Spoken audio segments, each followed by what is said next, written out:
If you're feeling like your weekly lives are getting boring or stale or a little bit old, and you're feeling like you need to spice them up a little bit, this is going to be the perfect training for you. Here's the thing with marketing, if you're doing it right, you have one consistent message that you're pushing out for a specific audience. And yes, sometimes that can feel like you're saying the same thing over and over again, but and maybe some of it is because you are, but here's the thing, there are ways to, like I said, spice things up. There are ways to approach your videos with different angles and different ideas that just can make things more fun for you and your audience. So first off, I am here doing this training live for all of you. It's a Friday afternoon. Happy Friday. If you're here watching with me live, whether it's on Facebook or YouTube, you can drop me a hashtag live or a hashtag replay. Let me know where in the world you're watching from as well, so I can say hello to you. And the more you guys like and comment on this video, the more other people are able to find us who are looking for us as well. So do me a favor, like and comment on this video. So let's dive in. I'm going to share my screen with all of you right now, and we're going to dive into 5 creative video ideas to bring life and fun back to your weekly videos. And all of these videos are inspired by conversations that I am having in my Video Skills Lab membership, which is $9 a month. It gives you access to live coaching calls, a library of 50 plus trainings, and an amazing community. The link's above, but we're going to dive into these 5, and we have conversations like what we're about to have every single week. But let's dive in right now. We're going to, first off, I want to get a sense for like where you guys are at now, what you do now. So where do you find your live video ideas now? Is it from like content research? Maybe you're looking up on YouTube or Instagram or LinkedIn, or maybe something like ChatGPT or Answer the Public. Where do you find your video ideas, right? So content research, if that's you, you can pop in the letter A.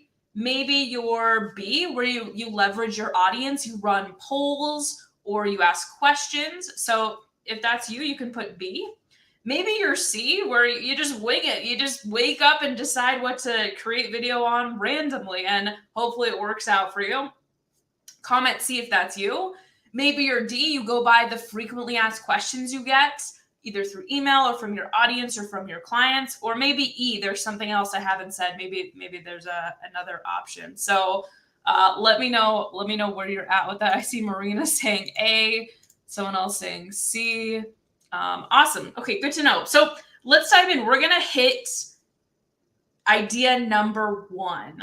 And I would encourage you to test out all 5 of these ideas. So how I'm going to structure this is I'm going to give you the pros to this. I'm going to give you the cons and then some pro tips, right? And I'll make this a little bit bigger too so that you can see it. My eyesight's terrible, so just in case anybody's in the same boat. So the first idea is to do live Q&A sessions. This is where you are literally hitting the go live button and having your audience show up and ask you questions about a designated topic, right? So maybe I schedule a live and I'm like, show up live at 2 p.m. Central, and you can ask me any and all questions you have got on live video, and I'm going to be there answering them for you. So the pros to this is that you are showing your audience how you coach and solve problems in real time, right? You are showing them how you are able to give them that clarity. And one of the biggest reasons people do not move forward and buy your stuff is because they don't have that clarity. They don't understand how you're going to get a solution. So once they have clarity on exactly what they need to do to move forward, right? They have that clarity, which gives them confidence, which makes them then want to continue. And some of the best results, and when I say best results, I mean people buying my stuff, applying to my programs, have been after Q&A sessions where people are able to get their questions answered and see how what I do applies to them specifically, right? Because even if you think you are being super clear on how it applies, people are still always like, well, what about this specific case or this scenario? Or what about this? And there's all these hesitations and objections you can talk through. It's one of my favorite things to do as well because there's so little prep that's involved, right? Like you literally just show up and the audience is supplying those questions. Let's talk about some of the cons to this. Someone actually says it in the comments right here. I don't have a big audience to do a Q&A. You don't need a huge audience to do a Q&A, but the success of this video really is make or break based off of the questions that are asked, right? Like I've done Q&As where sometimes the questions aren't very well formulated or people don't have enough questions. And so you want to make sure that people are going to have questions. And some pro tips on this is number one, show up with just in case questions. So if you're that person who has a smaller audience and you still want to do this, those just in case questions are the ones where it's like, okay, if people don't show up, then you can have 2 or 3 in your back pocket that you can pull out, right? Another thing you can do, sometimes when you do have people show up, but they're hesitant to ask the questions, number one, make sure from the get-go you're stating that this is a safe environment and that you can ask whatever questions you have. This is the best place to do it no matter where you're at. But give your audience examples of common questions people have asked in the past. Lastly, worst case, if you're really just wanting to make sure you have enough questions lined up, and maybe you're someone who doesn't want to be put on the spot with questions, like I don't mind when people put me on the spot, but I know sometimes when you're newer to doing this, it can feel really uncomfortable. Ask your audience to submit questions in advance. So you could do a post either on your Facebook group or Instagram or through your email list. Send out an email basically saying, hey, I'm going to do this Q&A. If you want me to answer a question for you live, send it back directly. Be really clear and concise and specific, right? So this is option number one. It is seriously one of my favorite for all the reasons that I said. Even if you have a small audience, use the suggestions that I gave and you can have a really incredible video session that's different than your normal educational how-to videos that it can be very successful. So if this all makes sense to you so far, comment yes. If you've done a live Q&A session, let me know. I'm curious to hear how it went. Okay, moving on to number 2, video idea number 2. And this is case studies. And this could either be you giving a case study, right? You talking your audience through a case study, or it could be a case study that you do with your clients and customers live. Like you all know, if you've been in my audience for a while, if you watch my videos, you know that I freaking love live interviews with clients and customers. And one of the biggest reasons is because your clients and customers say it better than you do, right? And the reason that they do is number one, like literally the way they actually say it, the words that they use. I don't know if it's like the tone of voice or like the body language or like the way they actually describe things to and the way they articulate things can sometimes be easier for your audience because if they're in the same place as your audience, like they're going to communicate similarly to them versus if you're much further along, sometimes you might be communicating a little bit differently, right? So that's the first thing. And also like you can have all the praises in the world for how amazing you are and what your business does and your courses and coursing and your products. They're all amazing. But there's nothing like someone else singing your praises and testifying to the amazing work that you've done or the things that you have created, right? It just doesn't replace that. So I love it for that first reason. Your clients say it better than you do. And variety is the spice of life, right? Like it can be interesting to have people that are not just you come in and talk about those results and talk about what they're doing and what strategies that they are using. Some of my favorite places to use this is, especially if you're doing a launch, you have some sort of launch. It's amazing to have your clients, customers come in and talk about the results that they're getting, talk about the strategies that they're using. A little bit of a con, I mean, there's prep involved to everything, but there's a little bit more prep involved, especially for this, because you got to make sure you got the topic nailed down in advance. You got to get the questions over to your client. You got to make sure they're comfortable and set up, and the promo that goes with it. So just when there's another person involved, there's a little bit more prep, I think, but definitely 100% worth your time.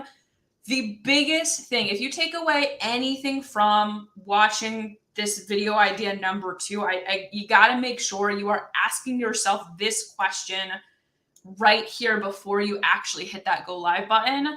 What do you want the audience to take away after watching the interview? And so many times I'll have students bring clients on and just kind of have it be a testimonial versus a strategy session where the audience is actually taking away some sort of golden nugget or something interesting. Because here's the thing, you always want to be in the mindset of like the client is, or sorry, the viewer, what are they getting from this video? So for example, when I bring a client on to interview with me, I'm always super clear. This is the main idea we want to drive home, and we're going to talk about these specific strategies. And then we come up with like specific kind of talking points. And sure, a lot of it's organic where, in the moment, the client's talking about what we did and, their experiences. So I'm not scripting, but I do have really specific talking points and strategies that we share. It's not just, oh, Alex is so amazing, or this program is so amazing. Like nobody wants to listen to 20 minutes of that. Like they want to hear the strategy and the numbers and the insights, right? Like that's the juicy stuff, right? So make it a strategy session and not just a hype you up session. Okay, last thing on this, if you can't get a client to do this, and I know that some people have people in their audience who are less willing to do this, especially if you're newer, you can pull up a graphic, or you could just have some sort of little slideshow where you walk through the main points and this client's journey and do the strategy session kind of without them. It's much more impactful with them, but this is another option. Cool. So let me know if we have any questions. I see Marina saying, love this idea. Amazing. And we're going to keep going to idea number 3.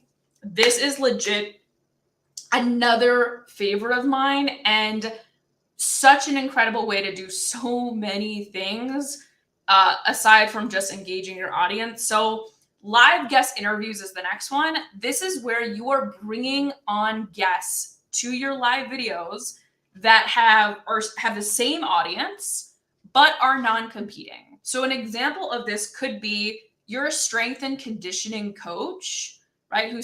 Maybe you sell courses, who brings in a nutrition expert, right? So let's say you're the strength and conditioning coach who helps women, and you bring this nutritionist who helps women. You guys have the same audience of people who are bettering their health, that are working on strength, but you attack and you help in different ways, right? One person's doing strength, one person's doing nutrition, but they're complementary, right? And so it's going to highlight both of you as experts in different ways and add a lot of value. So reasons I love this is, number 1, it's an amazing opportunity to build connections and friendships with people who are in your industry that you can partner with in so many ways down the line. And you bringing them on for a live interview is just an excuse to extend that olive branch and start making those connections and getting to know people on a deeper level. This, I swear to you, was one of the main strategies I used when I was building my leadership coaching business back in 2019, 2020. And was one of the best things that I did, for literally without even thinking about the lead generation part, just the building connections part. Like the people from those interviews, like a lot of them are still really close connections for me today. Another opportunity is affiliate sales or passive income. So if this strength coach brings in this nutrition coach and they sell her memberships or courses or one-to-one, then you could be an affiliate for that, making that commission. That could be an opportunity for you to make some money. Typically, if you're doing these live guest interviews, right, you also want to create some sort of marketing or promo that you can tag the speaker in, the guest in, and they can share with their email list or post as well. So this is an opportunity to bring in new leads as well from someone else's audience. And this is also an opportunity for you to give your audience massive value on a different topic. And there is so much value on being the go-to person who has not just expertise in one area, but resources on so many other areas. And they trust you that you're going to bring the most high quality resources, even on the things you're not necessarily an expert on, but impact, how they handle whatever problem that you solve. Okay. So there's a lot of pros. Some cons. Again, this is another strategy that has a lot of prep that goes into it. I actually did in my accelerator an hour-long training recently on everything that goes into this doing this, right? Because this is a really big lead gen strategy that we use. But it's doing things like, vetting your speakers and creating the marketing for it and making sure that you're promoting it and coming up with, the questions and making sure you're hosting it the right way. So there is a lot of prep using this strategy. And it's important to make sure like the people that you are bringing on have the right values and have that speaking ability that you are looking for.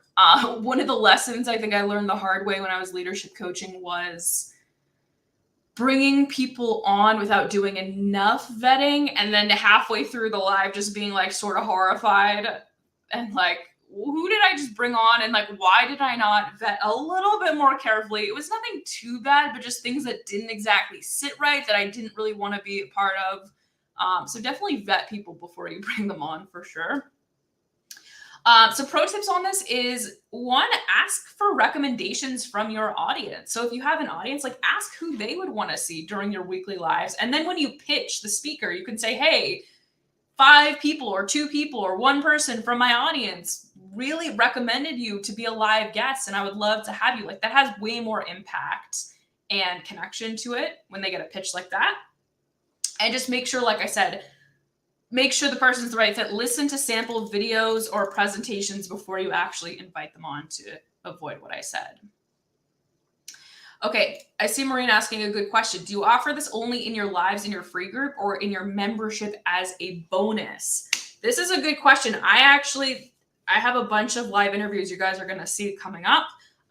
You could do both, right? Like you could do, for the purpose of this, we're talking about, weekly like live videos. So for the sake of this, I would say this would be something I would put in my free group. But I have also brought guests into the Video Skills Lab and done like a Zoom coaching call on there with guests as well, who I thought could add value. So you could do either. All right, moving on to number 4. Number 4 is an exciting one. We have 2 left, this one and number 5. And so far, if you've been here listening, let me know in the comments, what's been your biggest learning? Let me know what idea is the most exciting to you. Video idea number 4 is coaching sessions. I love this idea. This is where you're able to show off your expertise in real time, right?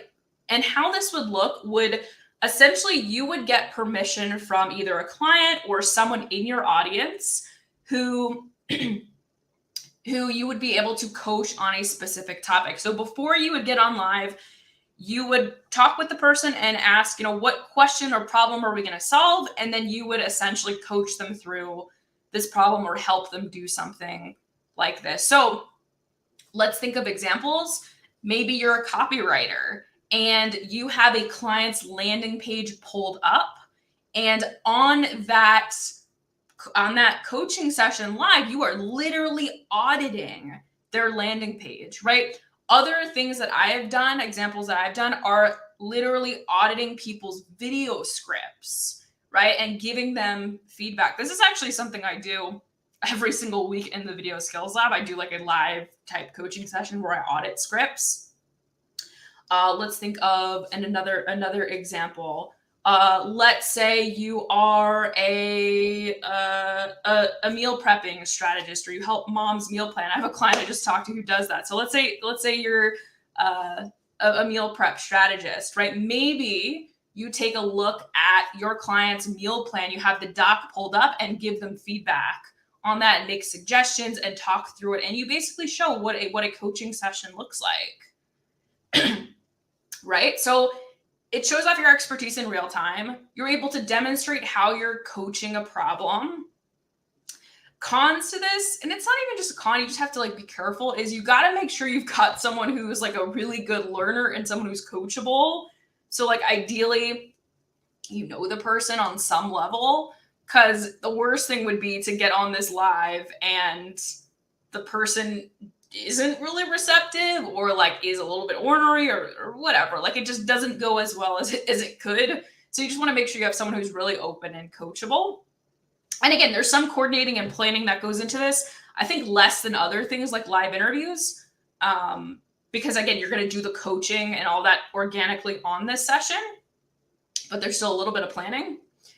And a couple of pro tips are, if you want to find people to do this, like have your audience apply to do this for you. Like have it be a big deal that's limited. So you could create a little form where people can, put their name, email, and fill out their goals, challenges, what they'd want to focus on during the coaching sessions, and, getting all the necessary background. You can vet them and then choose based off of, some of those things. But when you have people apply to it too, it kind of has this like extra level of exclusivity and like excitement. And I'd be curious, you probably get a lot of really interesting people applying. This is a really good option if you're someone who is working on building up your clientele, or you don't have a lot of clients yet and you need those testimonials, right? So a lot of times people, offer to do a one-to-one session in exchange for a testimonial. Like you're doing sort of the same thing, except it's happening now live for everyone to see and for your audience to benefit from, which I think is a cool idea. All right, moving on to the final video. All right, so this final video is the behind the scenes video. And I freaking love the behind the scenes video because it's a bit of a break from like the how to and just teaching content, and gives insight to you as a business owner, and gives insight to like some of the stuff that you are working on. Right? So example of, what the behind the scenes does is like, it basically shows, obviously, like what the heck are you working on, right? And what I like about it is there's so little prep.